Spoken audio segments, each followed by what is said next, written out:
How are y'all today? How are you, Rusty? I'm doing great. Excellent. Today we're going to talk about some new socks Rusty's making. He's going to be actually knitting them while we're talking. I'm going to see if I can keep that going or if I can knit and talk at the same time. Yeah, and he'll also show us the yarn that he's using and some other uh, balls of yarn that he's gotten to make some more socks. New purchases. And these are from the Arne and Carlos collection or That's what, yeah. designing Yeah, I got the designers. yarn somewhere else, but that's where I heard about these socks. Cool. Just watching podcasts. All right. And we'll also talk about some hats that Rusty's made for the women's marches starting in 2017, um, and some sweaters that he had made probably about 30 years ago. I think I'll just show one. Oh, just one of them. Yeah, I've got Okay. I've got a couple, but I want to space them out so I have something to talk about All right. before I have more finished. And then, as another part of this episode, we're going to unbox our new sewing machine and show y'all just getting it set up and giving it a try. We'll see how that goes. Sean Star Wars t-shirts. We're both wearing our Sean Star Wars t-shirt. Sean Stewart is a printmaker, part of the Outlaw Printmaker group. He's based in Laurel, Mississippi. And we first saw Rusty bought me a greeting card at a shop here in the city 20 years ago. And I really liked it. And I read the back of it, who made it. And I've been following this guy's work ever since. And so, shout out to Sean. Yep. So, Okay, well, I'm going to start with this is my first pair of socks. I finished the first one. I love the colors, I really like the those intense colors. colors. And so I've been watching Arne and Carlos, and they had talked about this self striping socks, and I guess there's lots of places that do that. But this one is kind of, it's designed so that you start at the top, and when you get down past the ribbing, it changes color automatically. So there's no changes in color. Here it's all one skein of yarn, and when it changes to the blue, you know to start the body, or is that the right word? The body of the sock. Yeah. I hope I'm not covering up the microphone. I did that last time. And when you get down and you start getting back to this first color, that indicates when you start the heel. And then it changes back, and it's all so that you can kind of mindlessly knit. And so for my first sock, this is super easy, except it didn't quite tell me a few things. The instructions were really simple. I guess if you have your Kind go, of IKEA like instructions. well, IKEA, no, they're explicit. At least, I mean, they're cartoonish and simplified. But this one was very simplified. Whereas if you have knit a bunch of socks and you know your go-to, like you know how to do your heel and the toe and all that, um, then that's great. But I kind of wanted to be told. That's why I thought the self striping, self engineered to come out this way would be fun, and it was it's just that I had to then go and look up specific videos for, and Arne and Carlos had one for the short heel, and so I used their heel. I don't know if I got all uh, there's just little holes. The seam is pretty good. It's a little bit more pronounced on this side. I couldn't, but they're so regular that it just kind of looks like a detail. So I'm okay with that.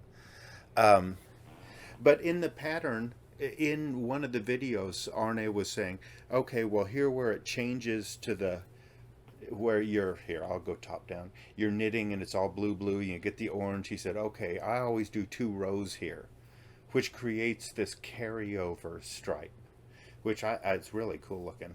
But I knit 2 rounds, and then I didn't have enough to finish the heel, and then that made the blue enter in too soon up here, and it didn't look even. It didn't work. So I had to go back and remove stitches and kind of maximize the amount of orange I had. So I ended up with just 1 row, and I'm real happy with it. But I'm also thinking I might try it on a size smaller needle, like I did size US 2 up here on the ribbing, and then I switched to US 3.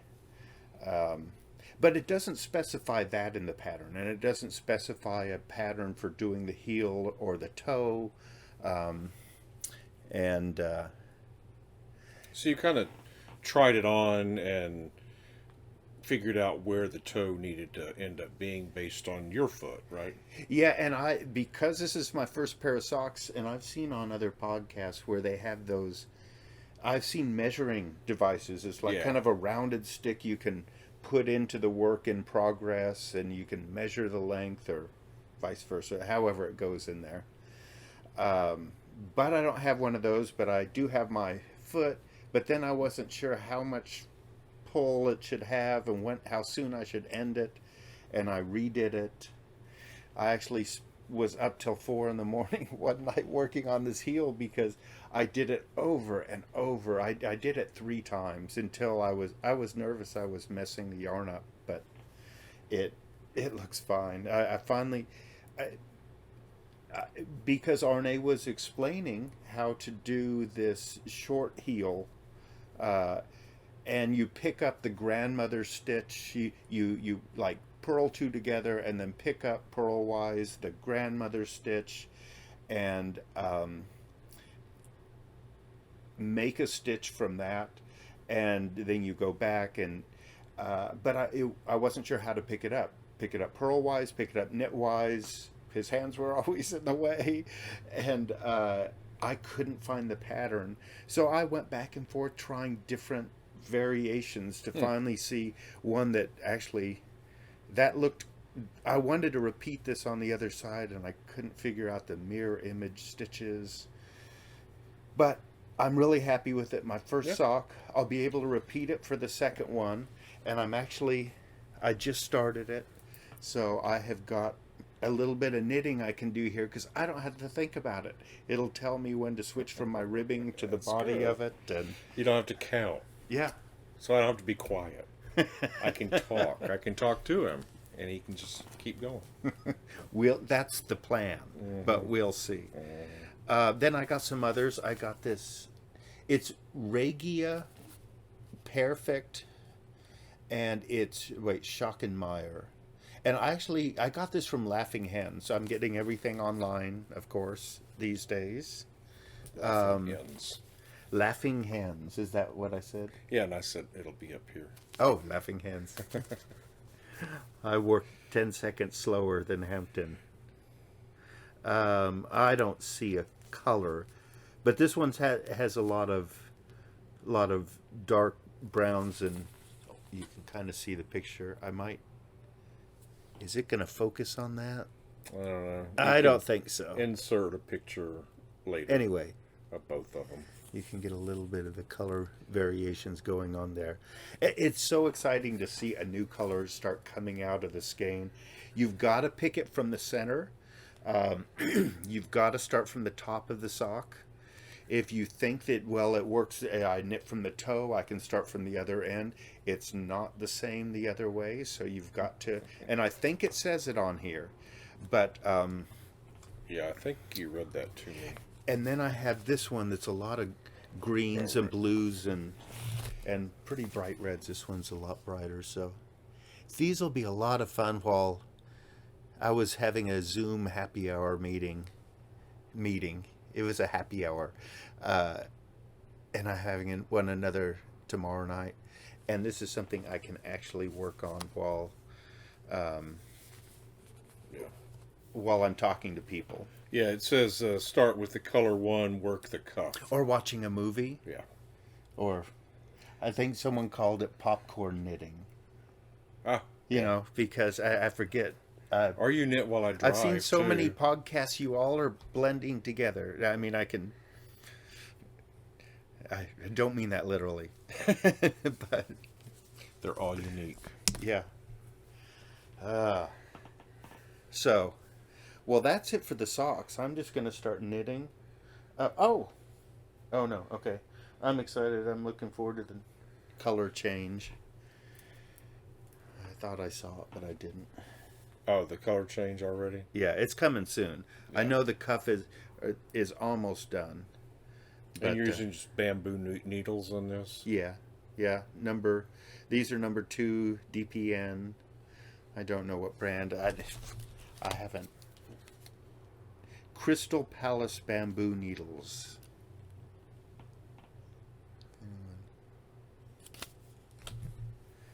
Yeah.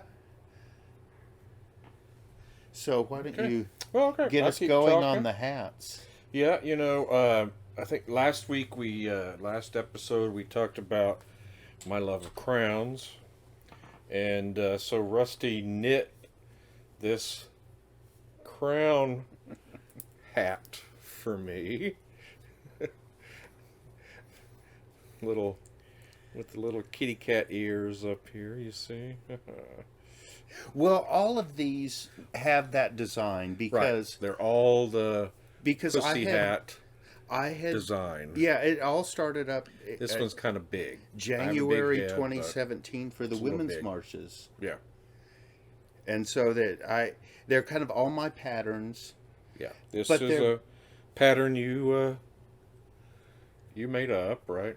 I made up the pattern, but I started originally with kind of the basic pussy hat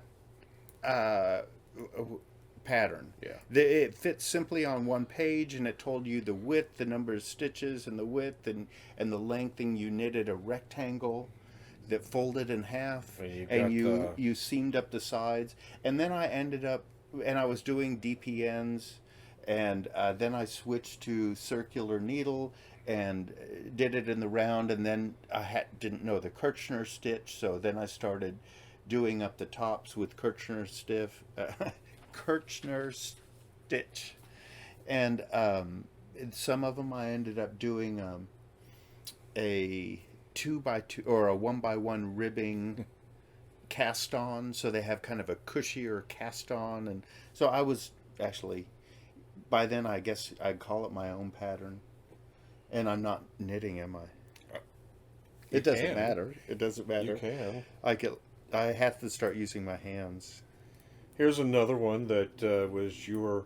This one is a political statement, and it is a piece of art. He considers a piece of art. Oh well, you kind of got it all curled under. Oh.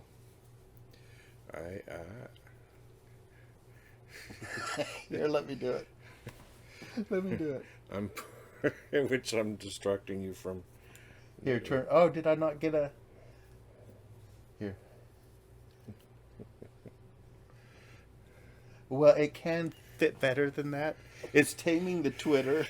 Taming the Twitter, which the Twitter needs to be tamed. So this bird has a little pussy hat on too. It's a little blue bird. And it has been in a box for a couple of years, so it could be blocked. I'm kind of addicted to social media myself, so maybe we all need to not be on social media too much. But, I got like a leaf pattern, this big, a little bit of lace work, yarn overs, and some little cabling, and so it looks like leaves, and then I wanted a darker green branch tops, and it was about kind of the bird being in nature. I like combining different areas of texture work and lace work that doesn't normally go together, and I've seen more patchwork knitting lately, so I guess it's a normal thing, but to me a few years ago it felt like I was doing my own thing and putting together textures, and so a number of these hats are just kind of patchwork a little bit. like this, I like this one when it's on the like the seed stitch. styrofoam wig head. This I like the I way think this one looks on there better. I think it was called blueberry stitch, and the other one was a staghorn. Or anyway, I really liked this one. I knit a few birds. I'll stick a few photos of some birds. Yeah, and friends wearing them too that actually now own those hats. Here's another one with some of that lace knitting. Oh, the thistle preserve. Thistles. I love thistles, and that green is in the pattern is thistles or something. You can see it up close. I think they can probably see that like that. And I was trying to include pink somewhere on each one, and because there was a whole bunch of photographing from overhead, and the concept was that you wanted to all display pink, to have a sea of pink, and so I wanted to make sure to get pink, hopefully on the top. Well, some of them the pink turned to rust because I like rust. Because you have a lot of that color. But it's still, if you were looking at it from overhead, there'd still be a red on top. It would blend in with a crowd with varying shades of red to it would add variety and depth to the Right. pink that was going on. It would. Now this one has it wouldn't a lot cancel it out like green. Well, this green. one has a lot of cabling going on, doesn't it? It's got something called mums, so it's got this kind of, I don't know, laced rib. I don't know how to describe it, but I have think to it was talk with actually your mums, fingers. and there's more of the Blackberry stitch on top. And I would go into the yarn store, Holly's Yarn Shop, which is closed now, unfortunately. And I would love roaming the store, and like, I need pink, and I would get it 10 different places, and then I would start trying to coordinate those. And I didn't really care about, I kind of have always stayed away from acrylic and have wanted natural and wool more than cotton. So actually a lot of these are cotton. I mean wool. Yeah. But I would end up with armloads of like 10 or 20 skeins, and just from a whole bunch of different makers. That one is super soft. I wish I remembered. Well, you don't need to roll up the cuff. Oh, well, okay. Let it. Or maybe you do. I don't know. Some of these are a little longer. Some of them look better rolled up. If you want to roll it up, roll it up. That's fine. I'm gonna. These are made for January. I think he was right. Anywhere in the he was right. country, I think it should be of rolled course. It happens to be the end of May here in Dallas, and we have a cool temperature of like 85 degrees today.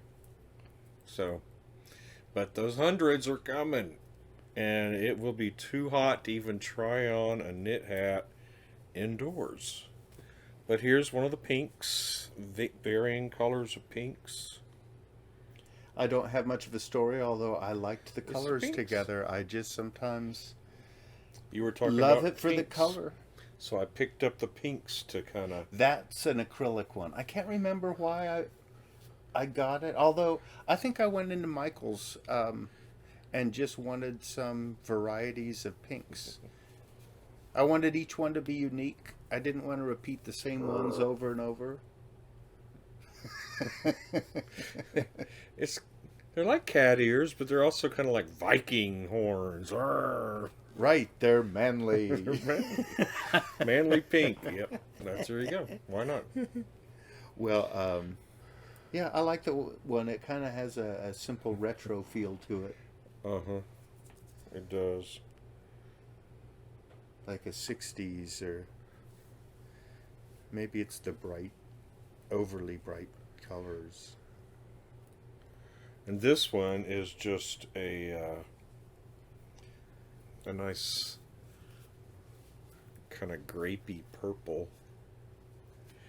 And you gave it little earrings over here. Oh, it's too. backward. Well, anyway, they're backwards because you see the loops here. Oh, okay. Here. Oh, wait, I guess a few of these don't have the ends worked in. Who can I blame for that? Everything is. Here, wait, here. Lots of things are kind of You kind of twisted UFOs, aren't they? Unfinished objects is. Yeah, Well, now this here's is the- really close to the end. I would take 10 minutes to finish it, and I haven't. Yeah, I thought if these are cat ears, maybe one of them has their ears pierced. So I thought someone should. Yeah. I was suggesting by putting them there that someone should put their own earrings in it, because I thought that would be really cool. Oh yeah, they could put their own earrings in. Yeah, I bought. ear of the I didn't hats. put expensive earrings in because this was a suggestion for Right. what someone could do. I like the pattern on this though. And probably that's an old thing that women do on hats, and I just feel like I came up with that or something. Right.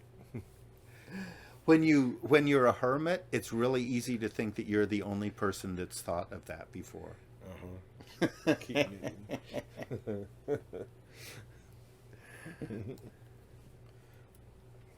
And then another pink, Oh yeah, very real cushy one. This one's very thick and soft too. I usually use DK or worsted. I think this was a little thicker. But I like It these looks- colors. A It lot, definitely too. looks bulky. Yeah, it looks like a sunset. Yeah. Yeah. You know, now that I'm watching everyone's podcast and seeing how nice it is to know what you're knitting with and to share it with people, and I'll be letting people know what I'm getting. But for a number of years, I was just like a kid in a candy store, taking it all and not immediately taking the wrappers off, but soon losing track of all that. Oh, and that one's soft. This one's really soft. You call it mom's sweater. Yeah, I knit this piece. I knit this sweater for my mom when I was a teenager, and it had something like these. Here in the pattern, I found it was called daisy chain, in leaves and organic textures that you could knit, and it reminded me of a sweater, so I call it mom sweater. But Yeah, its really nickname. Yeah, I like that one.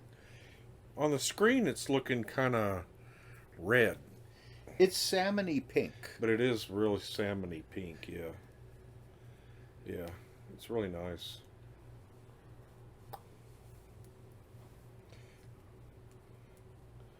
And this one is Rusty's.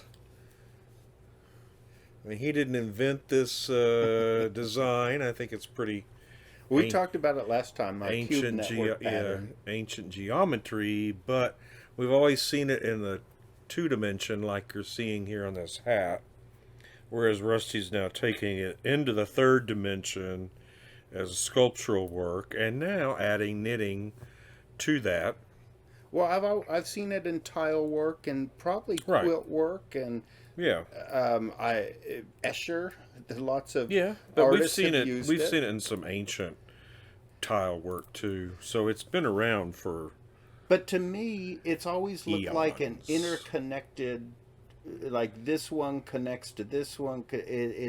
There's actually 3 networks that are interwoven here, which, if you think about it in its 3D look form, which is what I do in my artwork. And anyway, I get lost in No. the shapes of it.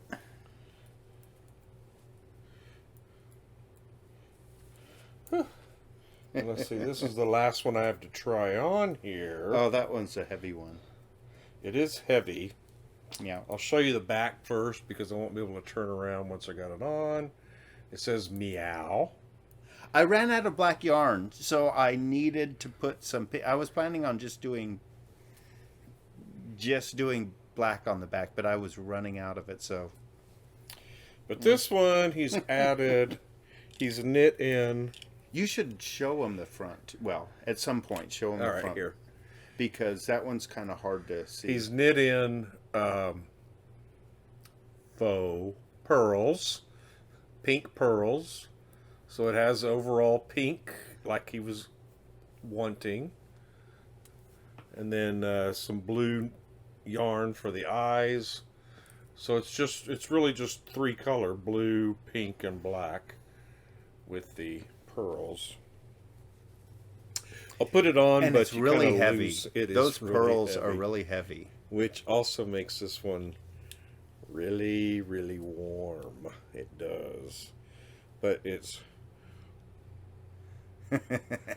that If you wear it a little bit back, I grumpish thought it would cat. show up grumpy hat, more on the forehead, but okay. from overhead. But if I do well, that, if you're not tipping trying to- over. not tipping over. If someone saw you from overhead, I kept thinking of doing things that would be seen Yeah. above. Some of the others that you've done in the past have been like a damask flower.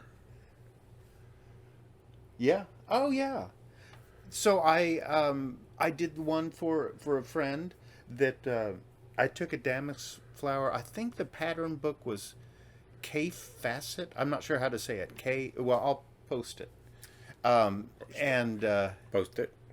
I don't know if I can find the book, but anyway, there is a damask flower pattern, and I changed out a whole bunch of different color harmony that I really liked behind it, and then of course shifted the flower damask to pink and on the top border, top couple inches, and I love that one. The colors in that one are the most. I'm really proud of that one. And then another one that another friend has now is Resist.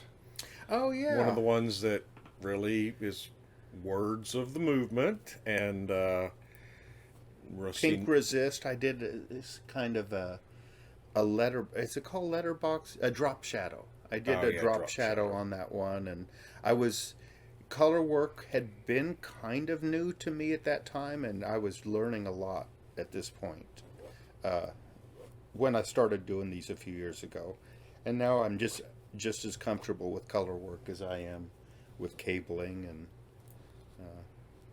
And another one he did for a friend of ours who works at the World Aquarium. And so he did a fishbowl for her. Oh yeah, again from the K Facet book, which just had a few simple animals and a lot of geometrics and some still life, a really cool vase, like a Delft blue on white vase pattern, and there was one for some triangular shaped fishes, and so I adapted it for a hat pattern, and anyway, yeah. I love that hat. You even did for another friend of ours, for his daughter and his new granddaughter, you did a matching mother and baby hat. With little kitties on them, little pussies on them. Oh, okay. Yeah, they had little, I forgot that. You knit little cats onto them, that's right. And that's one of the few times I did them with cotton. And I'll put a picture of... Oh, yeah, because for the baby... Well, New Orleans. And New Orleans. They live in New Orleans. It's hot and humid. All And the time. He didn't want wool as much as cotton. And I would think that the babies would be acrylic, but we wanted this set. I knitted a little newborn hat, and then a 6-month hat, and then the mom's hat was adult size. Did I poke you? No. Okay. So yeah, that was fun. I kept adapting that same cat pattern. Yeah, because like the one you did for Nancy, our friend Nancy, that has purple cats. I think you actually called it Purple Pussies. Purple Pussies. Yes. There I you hope go. I'm not offending anyone by saying that. To me, it's a funny, politically relevant word, but I don't really... Well, anyway, I'm hoping I'm not offending anyone. We'll see. Please tell me. Comments are welcome. Right. I'm willing to eat my words. Email us, put comments on the Facebook. I mean, on the Tell me some good things YouTube. too. If you like any of the hats, I would love to hear. Really, the reason I'm doing the podcast and have roped Hampton into it, I think willingly, is because I have just I'm addicted to loved social media. I've loved the community that I've seen in these other podcasts, and it's just as a hermit that likes to kind of keep a distance. It's a way to build a community in a really comfortable way for me. Anyway, so knitting. yeah, keep knitting. Sorry. You talk with your hands a lot. It makes it hard to knit, doesn't it? Yeah. In the car, you just keep knitting. You don't really, Ah. which keeps him from looking up while I'm driving, and then he doesn't have to use his passenger side I'm hung up here. Well, it's better than when I'm imaginary photographing. brake. It's better than when I'm photographing. Yeah. Stop! I can't. I'm in the middle of the freeway. We're going 80 miles an hour. No, I need this picture. I'll see if I can take the next exit and circle around. It happens. Side of mountains, burnt out forest with the forest rangers going, what's he doing over there? And I'm like, taking pictures. Sometimes when I take a picture, I get behind It's the for lens. I don't and care it what keeps it's for. drawing me Get him up back the over mountain into the danger zone. Into the danger zone. Oh, yeah. And then you actually, speaking of danger zone, and these hats, which are politically motivated, you did one for your friend who was your neighbor growing up in Oregon, who now lives in Taiwan. I'm debating whether to say names or not. Mary. I did it for Mary. We're not saying last names. And yeah, she's in Taiwan, and she wanted one. She's really involved in the Indivisible movement, and they were putting together protests there in Taiwan, and she wanted one that said Taiwan Nasty, and so she sent me the native. Is it Mandarin? I'm not sure what to call the language. That's why I'm kind of mumbling here, but. I don't know what in Taiwan, if it's Mandarin. I'll show the picture. You know what? It's not in English. I don't know how to say It's the characters. It's yeah. It's the Chinese characters. Then you got the black cats too. I think I did one. Auction. Oh yeah. They went to an auction. Yeah, a few of them went to an auction to help to the Dallas Rape Crisis Center. Oh, right. And yeah.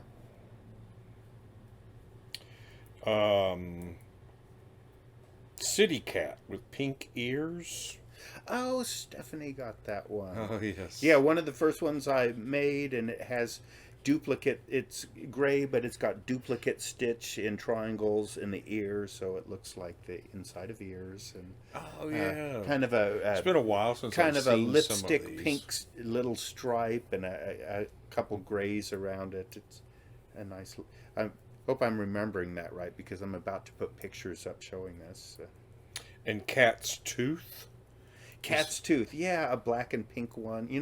Hound's tooth. Yeah. Cat's tooth. But the hound's tooth, instead of being like straight on traditional hound's tooth, didn't it like little bitty cats that kind of make up the hound's tooth? Is that what it is? Yeah, they're in the shape of cat's ears and little triangles poking up. Yeah.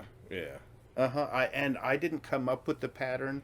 I didn't find a pattern, but I saw a picture, and it's pretty easy to come up with your own version. It's easy for you. Well, yeah, I think a number of people can probably do this. Okay, well, he uses this grid book and does his patterns with them.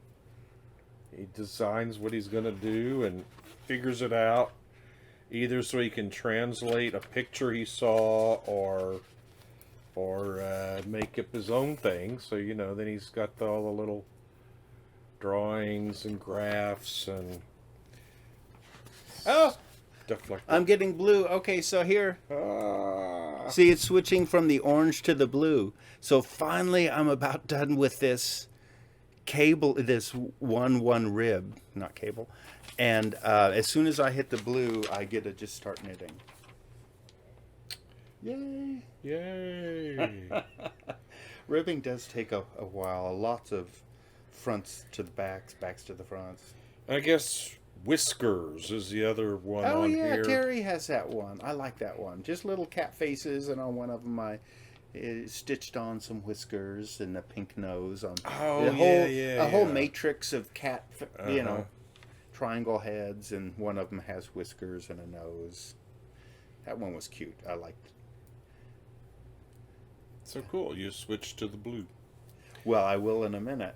Well, that's pretty much all the Okay. hats. Well, that's good. And I'm going to take this I off stopped because I'm getting kind of warm. I stopped on number 45. Messed up my hair. I didn't know that stymied me. I felt like it should be significant. And so I made 44 hats. And But that's probably enough to say about that. But anyway. that's probably true. And Yeah. so what's next? What Well, comes you were next? going to talk about your sweater you did like 30 years ago. Oh, yeah. Here, let me finish this row. 3 more stitches. All right. Or this needle. Because you will have to... And these double pointed needles, usually I would have 6-inch. I think these are 8-inch, so it's a little bit more waving around. But I'll get them safe and not about to fall off. Okay, so I can see better without my glasses close up. So I found this sweater, found it. I actually haven't worn it in 7 or 8 years. Probably a lot more than that. Have you worn it since we've been together? Yeah, yeah, Ah. I have. And it was my first color work sweater. And I don't have any information. Again, this is an older one, so I probably knit it about 30 years ago. Obviously, I knit the front and the back separately, the arms separately. And the one thing I remember about the one negative thing is that this neck, somehow I did the ribbing, and somehow when I bound it off or seamed it, and you're not going to be able to see, but it won't stretch. When I slip this on, I can barely slip it over my head, and I'm afraid it's gonna rip a stitch. And then I put it on, and it fits pretty good. After all these years, I am amazed, because I knit this in my 20s, and so it was my first color work, and I don't even remember having a book. I must have found, I must have had a book. And what I noticed that I didn't know. Now on color work, I catch floats every 3 stitches, no matter what. And if it's going to be 4, I do 2 and 2. I just always catch them. But here I've got some that are 7, and just long stitches, long floats. And the thing, I did a pretty good job, because there is some stretch to this, in spite of all those floats that lay pretty flat. But because of that, I don't have any where the floats are visible catching, where they're caught. So it's a really clean looking sweater. I know I'm muffling this. Our microphone is right here. I'm still looking for I think I'll do a boom arm or something. If someone has suggestions, I would love to hear that.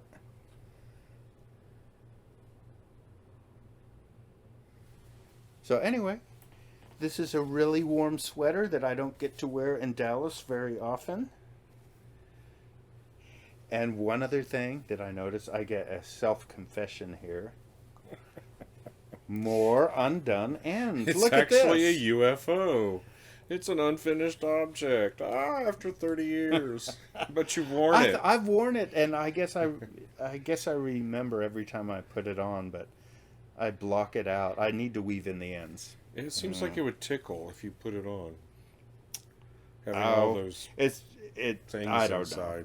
I don't think it does. Well, that's good. I think I've worn it with a t-shirt underneath too. Or I used to think wool was itchy, but a lot of wool is not at all itchy. Right. Okay, so that's my I thought was finished object when I picked it up, and so we should talk about. We have plans now for what we have been calling a lounge. Outside our bedroom, we have Which is the room right above us, actually. our bedroom's right above it, When we first moved in, and the lounge is it's over where there. the internet cable, the phone cable, came into the house, and so we would watch TV up there, and we had a leather sofa up there, and it was sort of comfortable, but it was also kind of not. And the kitchen's down here. It's also being on the second floor. It's kind of warm in the summertime. It has a nice view of downtown, parts of downtown. We've got neon buildings behind us. A hotel just 1 block away. Yeah. That has really interesting art all over the building and neon. I think it's an art piece because of the I think the way it relates to some paintings on the top floor. It's the Lorenzo Hotel. Yeah. And they've really filled it up with art. A lot of art from artists from the neighborhood and from around Dallas and other places, but it does have a kind of a focus on art from around here. And then we call it the Green Building. It's the Bank of America building. Yeah, the Bank of America Tower. They're the title tenant, but they're not the only tenant in the building. But it's the tallest building in Dallas, and we can see it out our upstairs window in the lounge area and out our bathroom window. It's just 9 blocks from here, so it's close. It's the first time I've had a downtown view. We don't have a huge extended skyline, but we do have a really cool segment when we of lived it. in the Mitchell Lofts on the other side. Oh, yeah. On the east side of downtown for 3 years, and we had a magnificent view of the whole panoramic. And it was scary during downtown. Thunderstorms because it must have faced been west. 8 We were or on the 9 east side. feet tall of window panes, old window panes that would crank out the whole Because it was a huge warehouse. panel. It was big warehouse windows because we were in a warehouse that had been converted to loft apartments. We were in an apartment at that time. And thunderstorms come in from the west here, and you would see them coming in over the city, which is super dramatic, but then they'd hit those glass window panes, antique windows. Right. Little scary. Single pane, glass. It kind of got warm over there, too. So anyway, we've gotten off track. So what we're... Oh, so how did that happen? So we're talking about the lounge in downtown, and so we are now we actually moved that leather sofa out today. We've had it for 18 years, and Salvation Army came and picked it up. Has anyone seen that Friends episode where Ross and Chandler I think so. are moving a couch and they're going up a stairwell and In their they're apartment. getting really frustrated and one of them's Pivot. pivot Oh. and it was sort of like that. we kept it's a huge couch and it's a small stairwell and we thought we had cleared out artwork from the walls and plants and we kept reaching pivot points where we got stuck unless we dismantled, things on the wall 10 feet tall, because we were going to have to be flipping the couch over. Right. And then we had to clear off the countertop in the kitchen, because we had to drag it over the countertop to get it off the stairs. When we moved in 5 years ago, So we heavy. hired movers, and a couple of guys just ran it up the stairs, and it was done. And I was like, yay! But I didn't want to. I just wanted to take a nap and pass out. I have not had a workout we in many, many moons. no, I won't say how many. Yeah, but yeah, so we got that done, and so now we have room up there. We have a little desk, and we've set up the sewing machine. So we're going to turn that room. It was our TV room for a while, but now this room, it has a new sofa, new bookshelves. We've redone this room in 2 years ago. And so now that room's been kind of sitting idle. It's kind of been a storage room because that happens, but I don't really want that to happen. And so now it's going to become a project room. So the sewing machine's going to go up there. We're going to be unboxing it here in a bit. It's been hard to keep something exciting like that boxed up for a week. We've had but we couldn't get it to the desk because you couldn't get to that the desk. couch was in the way. The couch was in the way. The couch, and I just acquired some Eames chairs made by the Herman Miller Company, and so they were kind of filling the space. They're big with the ottoman. Yeah, they're big, and they were filling the space in between the sofa and the desk, and but now it's all starting to come together. The pieces are going to be moving around. We just have to Tetris it. And so now all we're going to together. have a craft room, a yarn room, Yeah. a quilt room, probably other crafting. Yeah, other crafting. Maybe I'll put my Cricut paper cutting machine in there. I'm on vacation from work this week. So, I've left the kitchen, and now I don't have to be in the kitchen. Therefore, I've even barely cooked this week because I was like, I don't want to be in the kitchen. I work in the kitchen. I'm always in the kitchen. Which is good right now. We have a mouse in the kitchen. The cat's dragged in another mouse, which they do all the time. I don't know where it is. I mean, by now, who knows where it is? Well, last seen... And the cats have been asleep all day, so in a little while they'll wake up. It's almost time for them to start waking up, and they'll start finding it. Two of them are really motivated by the little mouse laser pointer. Yeah. And Audrey and Stormy. And so all I need to do is wake them up with that, and then they get this crazed look on them, and I can bring them all the way in here and point under the cabinets. Right. That's worked before. So this weekend is our anniversary. 22 years together, 4 years legally married. So we can't really take a vacation this year. I mean, what do we do? Even though I did go this last weekend, I did drive down to Houston. The museum's opened. I got to see the Francis Bacon show at the Museum of Fine Arts Houston. Masks were required. They took our temperature as we entered. And I got there at 4:30 on Sunday afternoon. They closed at 6.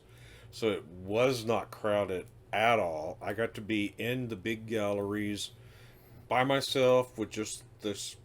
You said there were more docents. With the guards. More guards than people. There were more guards than people, which was fine because they hover in the big doorways and they kind of get out of your way, and I got the space to myself. It was cool. I really enjoyed it. It was a great show. They've extended the run, so if you have a chance, go see it. It's a must-see show if you like Francis Bacon.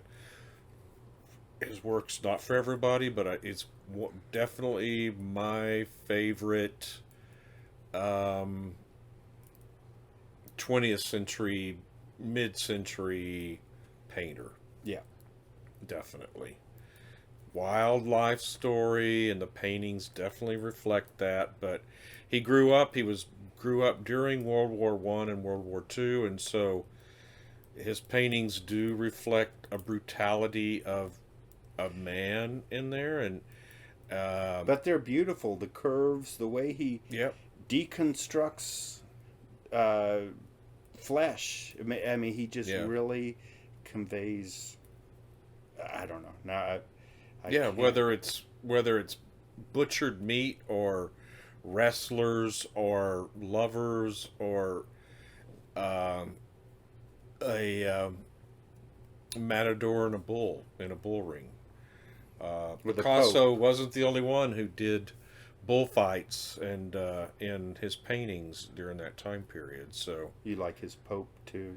I don't really, and they didn't Oh, that have any of the screaming popes. pope. They didn't really have any. They didn't have any popes in this show, and I don't really like Oh, those so much, to tell you the he's truth. known for his screaming Some of mouths, them, for his open mouths. yeah. Uh, some of them I don't really care for. Some of them, I guess, they're okay.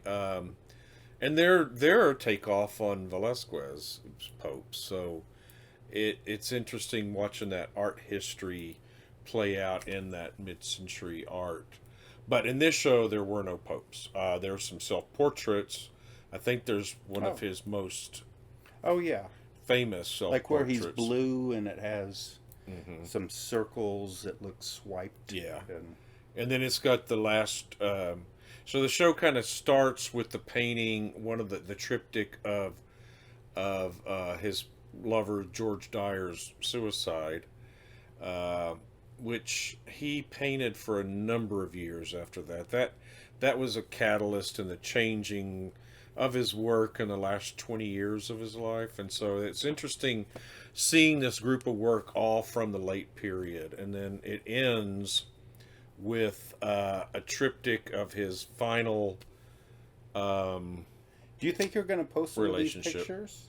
Do you want me to include some pictures of this? It's up to you. It's up to Okay. you. You can if you want. I'll do a few. And then the final piece of painting that he did in 1991 of a bull in a bull ring. It's it's cool. It's nice, and it was nice to see the last painting too at the end of the show. and it was nice to get out from to take a trip. It was nice to take a trip and to feel like I was socialing distancing well. Our friend Bill Arning gave me a private tour of That's the pillow I showed last week. right. He's curated a show at a gallery in Houston, and it also, just like the Bacon show, had to close down as soon as it opened because of the pandemic, and so everything went on lockdown. Well, things started opening up across Texas this weekend, for good or bad, whatever. It did, and so I did take advantage of a couple things there that I still felt safe doing because Bill, I was the only person in the gallery. He met me there. He unlocked it. I was the only person there with him. We both wore our masks. He told me about the work he had. He told me about the Francis Bacon show because he'd written a critique for Outsmart magazine. So it was cool. It was a really nice visit. I enjoyed it. That gallery is attached to a restaurant, so it was the first time I've eaten at a restaurant during this lockdown, and I think And this, he went without me. and this, well, you stayed home, and I think it's probably gonna be my last time. But we sat outside.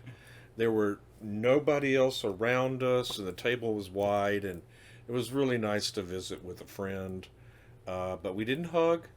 We even mentioned that as we were going our separate ways. He was like, "Well, be nice to hug you, but we can't." And I was like, "I know." And from there, I drove up to see my folks. I spent the night at my parents'. Who you didn't hug either. I didn't hug or kiss them either. It was weird, but they have a big house. We had plenty of room to kind of stay away from each other, but still be able to sit in a big living room together and talk and visit. And they're in their 80s, and so I You want were to make sure I thinking, get to see them. you You just know, never know. You never know, and I told them that. So what if it's the I'm last not being time? morbid. Right. So, that would be hard Hearing to these stories is live just with. getting to me because people who just have to It's switching to die blue. alone. Anyway. I get to start knitting. So anyway, this is traditionally when I take a vacation, and that is why I even met Rusty 22 years ago because Oh, and switch to larger needles. oh, you're going to Yeah, switch to and larger you know, I needles. hope I don't. This is the one thing I can mess up on. When you switch to larger needles and you do it a couple needles and then you forget, and so you're knitting on two size needles for a while. Yeah. So that's what I had to talk about on top of everything else. And while he's starting to switch needles, we will start getting our stuff together and moving upstairs to film the unboxing of the sewing machine and putting that together. So. And so next time I'll probably show you progress on the sock or a finished pair of socks. Yeah, because that our taking the stairs upstairs might take a little extra time, so there might be a little bit more done on the socks if we show those when we're doing the sewing machine. Right. This will all come together in editing. I'm sure it will be movie quality. Yeah, I'm sure it will be. Okay. Good to talk to y'all. Bye, y'all. And how do I do this again? Okay.